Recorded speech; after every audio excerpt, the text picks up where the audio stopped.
ప్రకాశం జిల్లా దర్శీపట్నంలో electoral registration అధికారి Johnson ఆధ్వర్యంలో 16వ జాతీయ ఓటర్ల దినోత్సవం నిర్వహించారు. దర్శి తహసీల్దార్ కార్యాలయం నుంచి ర్యాలీ చేపట్టారు.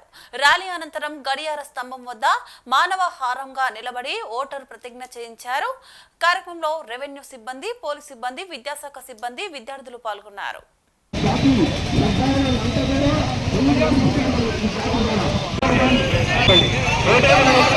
ఉత్తేజపరచడానికి ఒక్కరూ కూడా తమ ఓటు యొక్క జాతి నిర్మాణం అనేది మనం ఎన్నుకునేటటువంటి నాయకులను బట్టి ఉంటుంది. సరైన వ్యక్తికి సరైనటువంటి ఓటు వేసినట్టయితే దేశం అభివృద్ధి పదంలో పయనిస్తుంది. కాబట్టి తాత్కాలిక ప్రలోభాలకు లొంగి మీ ఓటును అమ్ముకోవద్దు.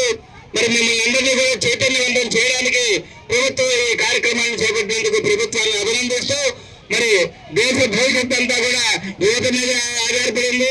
నేటి విద్యార్థులు రేపటి పౌరులు కాబట్టి మీరందరూ కూడా చైతన్యవంతం అయితే ఈ దేశం అభివృద్ధి చెందుతుంది, అగ్రరాజ్యాల సరసన ఉంటుందని తెలియజేస్తూ, మరి మీ తల్లిదండ్రులు కూడా ఈ విషయాన్ని తెలియజేయండి, ఓటు తెలియజేయండి. నోటుకు శుభాకాంక్షలు. జాతి నిర్మాణం అనేది మనం ఎన్నుకునేటటువంటి నాయకులను బట్టి ఉంటుంది. మీ ఓటును అమ్ముకోవద్దు. మరి మిమ్మల్ని అందరినీ కూడా చైతన్యవంతం చేయడానికి ప్రభుత్వం ఈ కార్యక్రమాన్ని చేపట్టినందుకు ప్రభుత్వాన్ని అభినందిస్తూ, మరి దేశ భవిష్యత్తు ఈ దేశం అభివృద్ధి చెందుతుంది, అగ్రరాజ్యాల సరసన ఉంటుందని తెలియజేస్తూ, మరి మీ తల్లిదండ్రులు కూడా